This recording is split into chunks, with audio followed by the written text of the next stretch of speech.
Hey, what's up, wealth builders? I am literally on the edge of my seat to bring you this class. There has been so much talk about a recession hitting the market, and what do we do? We're fearful because the last recession was really, really bad. So we're not exactly sure how we should be preparing for the next one. So the S&P 500 and NASDAQ recently entered into what we call bear market territory, which makes a lot of people fearful of a recession. So I wanted to take the time to do this how to beat a bear market masterclass so that you guys could get a little bit more information about how you can actually beat a bear market or a recession. Okay, so my name is Jacqueline Shattuck. For those who don't know me, I am a certified financial planner, soon to be your favorite certified financial planner, and I've helped thousands of people get their first financial win. I have worked with multimillionaires for the past 8 years in my profession, and I recently switched over to helping more people understand the stock market and personal finance so that they can live the life that they design. Okay, so let's jump into this class. I started doing this power teaching class where I'm doing about 30 minutes so that I can make sure that I'm getting a jam-packed presentation. So get ready. Of course, you guys know the saying, note takers are money makers. So make sure that you guys are taking notes so that you can keep up with what you want to apply to your financial life. So let's start with what even is a bear market. If you've heard the term bear or bull before, when we talk about a bear market, we're referring to a decline in the market. All right. So this decline is 20% of the most recent highs. And it's interesting to look at a bear market because that is the time when everybody becomes fearful, right? Everybody wants to pull their money out of the market. Everybody is super, super concerned about what's going to happen next every time we enter into a bear market. But I'm here to tell you that it is not quite as scary as you think it might be. So the reason why a bear market is not quite as scary as you think that it may be is because even in the worst down market, the market has never gone to zero.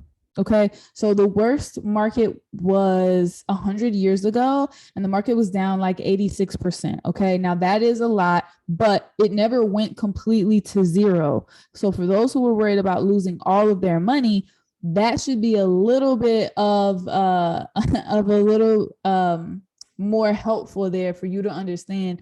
Okay, the market should never actually go fully to zero. Okay, so let's take a look at what's happened recently. All right, so this is where you can see exactly where we are. So this is just year to date, right? So the market started up here a little bit over 4,500 is where we began the year, and we've now declined over 20%. Okay, so this is the S&P 500 for those who aren't familiar with it.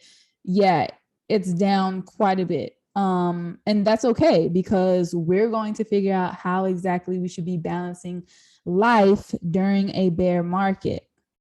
Now, I want us to keep in mind before I move forward, a bear market doesn't always mean a recession. Okay, so we have had a lot of bear markets. Actually, I got the exact numbers here so that we didn't have to guess, but we have actually had over 12 bear markets, and about 14 since 1945.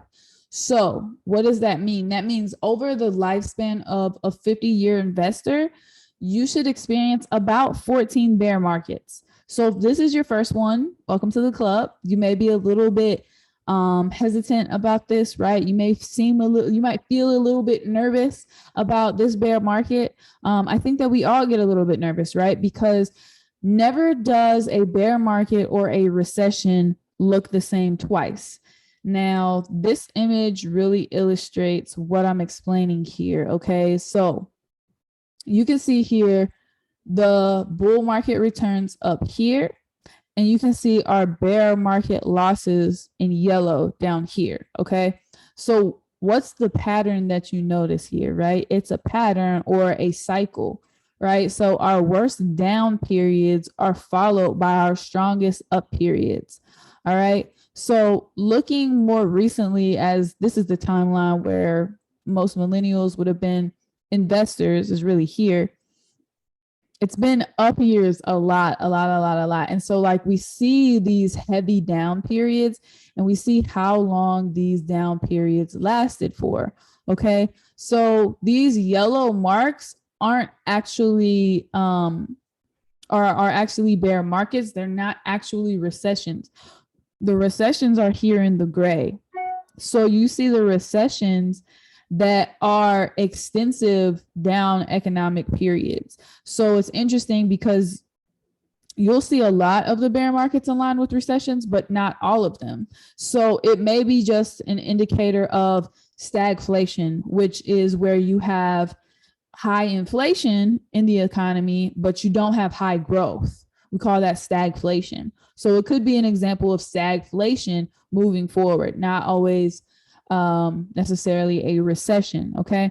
So this is the one that you guys would remember most. This was the 2007 to 2009 period. The recession was actually almost 2 years and the market was down about 56%. But since then, what's happened? We have more than recovered, right? The market has been up over 400% in the last 10 years. So what does this tell us? It tells us that winners, millionaires, wealthy people, they are really built out of recessionary periods. Because imagine if you had a bunch of money to invest around this time. And as of right now, are we in a bear market? Yes. But you would have been up over 400%, right? That would have been some crazy gains for you. Okay.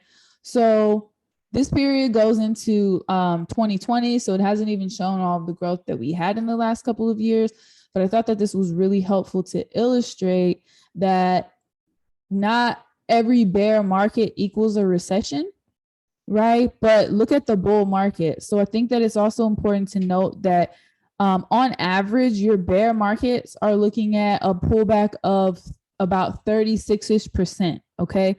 Now, if you look at what's coming in on the opposite side, look at this. This number is so much greater. You're going to be looking at so much more growth on the positive side of things. Okay. So if we're looking at a 36-ish% pullback, then on the opposite end, we're looking at 114% on the high end. Okay. So that's some of the growth potential. Now, remember, I'm not making a forecast here. I'm not recommending that you invest. I'm just saying that the odds are greater on the other end. Okay. So all I'm saying is there's really nothing to be scared of. The news is there to shake us, to make us feel uncomfortable, to get clicks, right? To get ads, to get likes. And it's important that you don't let that news scare you. Okay. Even at the beginning of the pandemic, me and some of my other financial planner friends, we had to shut the news off because we were like, this is not helpful, right? They are winning based on us feeling insecure, us feeling not knowledgeable. And so it's really important to understand that there's really nothing to be scared of. I'm going to give you guys some more tips on how you can beat a bear market because we were just in a bear market in 2020, right? March, April of 2020, we were in a bear market.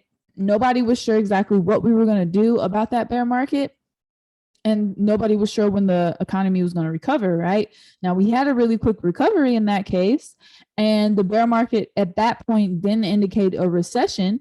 But it was important that those who were able to stay the course and stay invested, stayed invested. Because what was really key is the fact that, like I said, nobody knows what the next bear market or recession is really going to look like, right? Nobody has a crystal ball and can tell us. But here's some things that we can do to make sure that we are always prepared, okay? So, what is one thing that will always beat a recession? I want you to think about it really quickly. And for my note takers, I want you to put this in your notes, all right? What is one thing that will always beat a recession? It will forever be your skill set, your high income skill set. I know I talk about this all the time, but you have to get a high income skill set. Why? Because a high income skill set makes you recession proof. All right. I'm not saying that it makes you recession resistant. I'm not saying that it 100% guarantees that your income is not going to go down, but having a high income skill set ensures that you're going to get paid no matter what. So we can use the analogy of a plumber, right?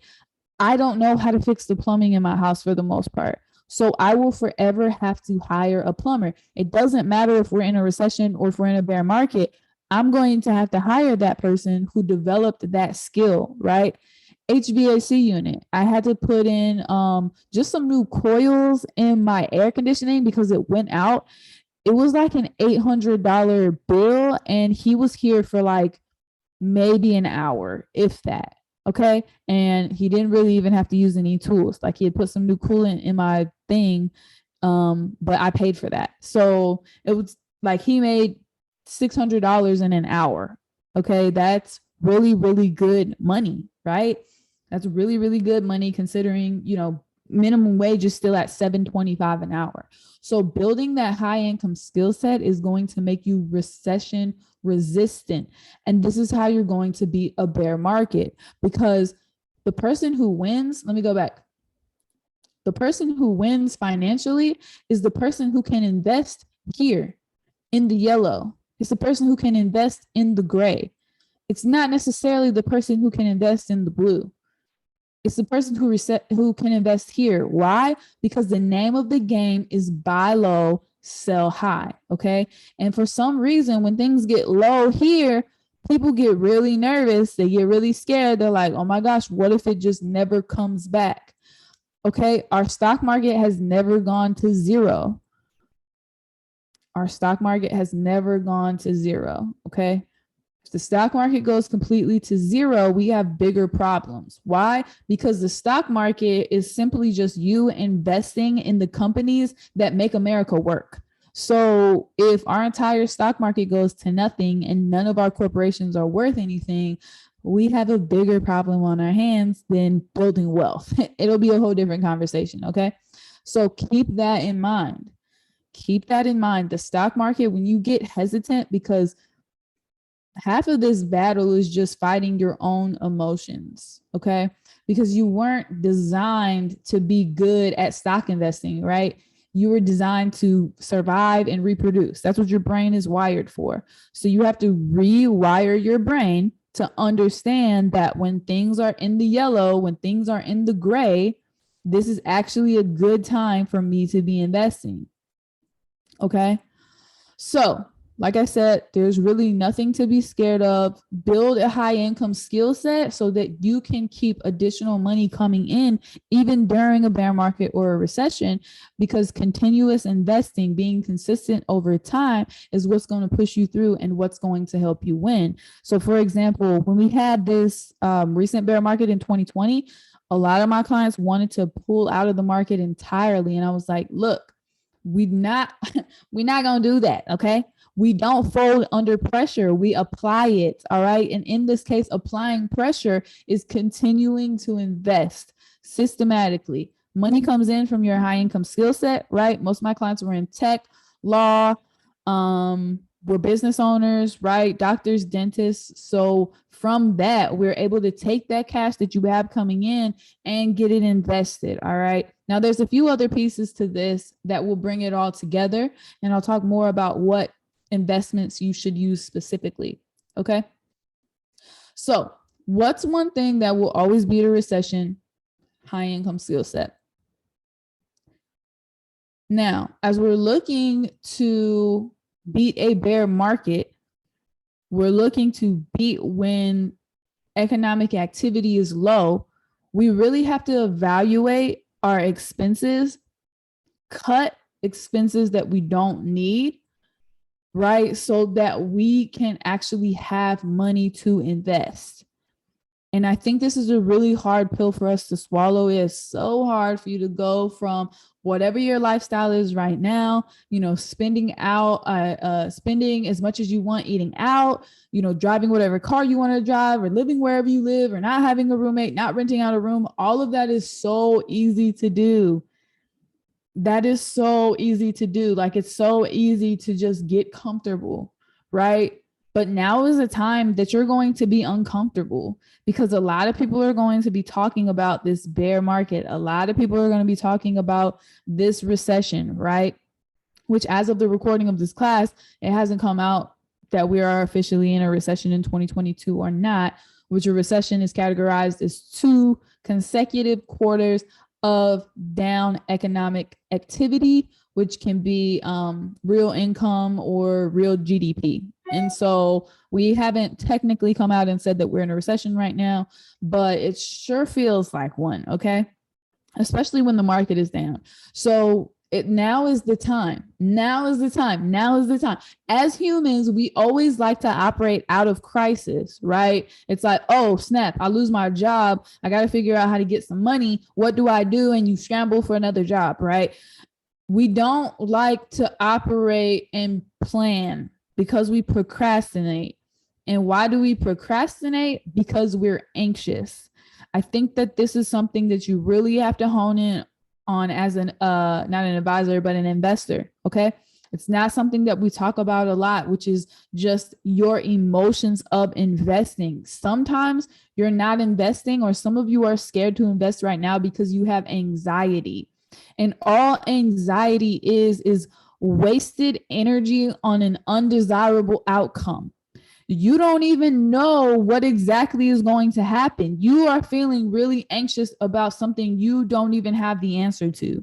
You're not in any danger. It's not a real genuine fear. It's not a real threat to you, right? You just have this built up anxiety, okay? So we have to work through that. That's part of the emotions of investing. So we really have to work through that. And that's part of what we have to work through when we are evaluating and cutting our expenses. Okay. We have to get comfortable with living on a little bit less during these recessionary periods. So how I've always done it for my clients that are age 50 and up is when we're in a down market, this is the time for them to cut back. So this is when I say, hey, we're not taking the extra trip to Italy this year. We're not doing the extra, go the extra mile for the whole family to do the whole family trip. Or if we do the family trip on a budget. We stay in the States, right? We do camping or glamping or, a nice resort in the States where we can afford something that makes more sense. We don't go above and beyond during the down periods, okay? So just actually managing our money from jump is going to be helpful and crucial to beating a bear market. This is not the time for you to rack up high interest debt. This is not the time. I know everybody says, hey, go get your business credit card and then use your business credit card and go max it out and you can get $100,000, $300,000. That's cool. But if we're headed into maybe a recession or we're just in a bear market, you have to be careful with this high interest debt that you're taking on. Okay. I want you to be an investor. I want you to make sure that you're investing money. I want you to be really careful taking on any additional high interest debt right now. All right. Especially because right now the Fed is actually raising interest rates. As of this recording, they just recently raised interest rates by almost a percentage point, it was 0.75 of a percentage point, which is one of the highest that they have raised it in the last, I want to say like 40 or 50 years, that quickly, right? That is crazy. All right. So we are in a different time period. So like I said, no recession looks the same. No bear market looks the same. All right. So eliminate that high interest debt. That's going to be really key. Okay. So next, in beating a bear market, figure out what side hustle or other stream of income you can add to the family. All right. Because right now, like I said, we want to be operating from a place of abundance. We don't want to be operating from a place of crisis. Because when you're acting in crisis, and I've seen it too much, not only in my 8 years of advising, but even before that, I've seen too many people operating out of a place of crisis. And when you operate from a place of crisis, you're operating from a place of desperation. And when you're operating from a place of desperation, you're going to do things that you didn't really plan to do. You're going to do things that are outside of your norm. So getting a side hustle or another stream of income is going to be super crucial right now. All right. So if you guys are interested in that, you can go to the Melanin Money Show. Our podcast, we talked about 7 passive income streams. Okay. And you guys can add one of those income streams to what you're doing right now. All right. I really advise that you do something digital. Figure out something digital that works for you, whether it's drop shipping in an e-commerce store, which I know sounds super, super intimidating, but I promise you it's not. The more you understand that we are going to stay digital, the easier it will be for you to accept that there is a place for you in the digital world. All right. A lot of people asked Bezos this question, and he came out and he was like, y'all are asking me the wrong question. They said, hey, Jeff, what's going to change in the future? What's going to change about your business model? What are you not going to be able to do anymore? And he was like, you're asking me the wrong question. That's the wrong question. You need to ask me what's going to be consistent, what's going to stay. That's what I'm going to focus on. He said, never in history will customers in the future say, hey, I don't want my package in 2 days. I want my package in 2 weeks.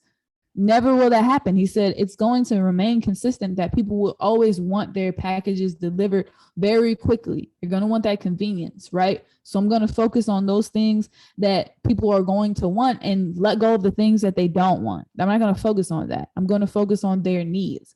And focusing on the needs is also focusing on abundance. It's focusing on the positivity, right? And we've got to let go of the negative thinking, okay? We've got to let go of the negative thinking. Now, a bear market and a recession, it's numbers on the board, okay?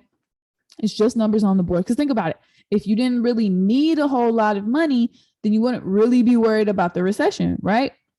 Because you don't need a whole lot of money coming in. So having the side hustle and another stream of income is going to help you beat the market, okay? Beat the bear market. That's the name of this game, okay? Buy low, sell high, beat the bear market. All right, this is where things start to get good because we talk about building an opportunity fund. Now, what is an opportunity fund? This is where you're going to take your side hustle or other stream of income or just money that you're saving. You're going to rack all of that up and you're going to put it into an opportunity fund. Okay, the opportunity fund is what's going to give you the ability to, boom, invest in the yellow. That's what you're going to do with that opportunity fund. You're going to start investing it into the yellow. And you guys know I give you step-by-step of everything that you need in the Never Broke Again formula course, okay?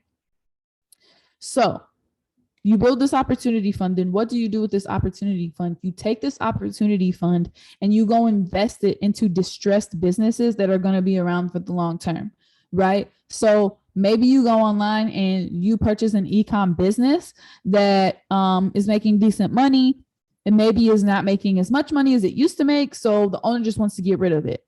You buy that distressed business that is going to be needed for the long term. You build it back up and boom, make a return on your money. Okay. Or you take this money and you go invest it into the stock market, which is what we've been talking about here, which is what I think is really key. Okay. Because when the stock market is down, right? We've seen the yellow.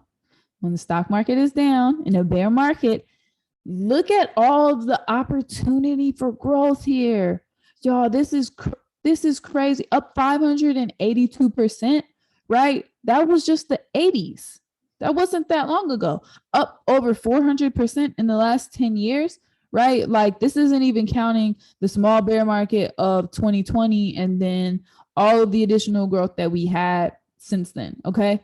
So the opportunities are endless. And I'm going to share with you a little bit more about how and why they are the way that they are. Okay. So it's really important that we understand risk with our opportunity fund. Okay. So what is risk? When we're talking about risk, I want to talk about risk on a scale. Okay. So risk is just the potential of an undesirable outcome. All right. And so we know that the more risky an investment is, the more risk that's on the table, the higher the potential reward is. That's just how it works, right? So understanding risk is going to be really key to moving forward and investing in the best way possible. Okay. So understanding your risk tolerance. Your risk tolerance is how much risk you can stomach in the market. Okay. That is your risk tolerance. So when you see that we're in a bear market, and maybe while you're watching this masterclass, if you see that we're in a bear market, do you immediately want to go cash out your entire 401k, or do you see those yellow opportunities in the bear market? That's going to explain your risk tolerance. All right. And if you've ever heard us talk about stock portfolio splits like 60-40 or 50-50, what we're talking about is the ratio of stocks to bonds in a portfolio.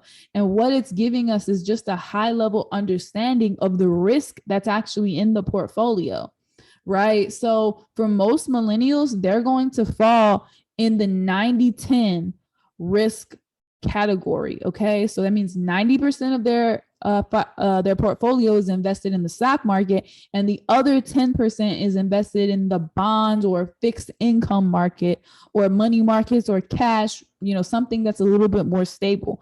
But for the most part, they will be invested in the stock market, because the graph that I showed y'all with the yellow and the blue, the yellow is a bear market and the blue is the bull market, and the whole thing is the stock market. Everything is based off of the stock market. Okay.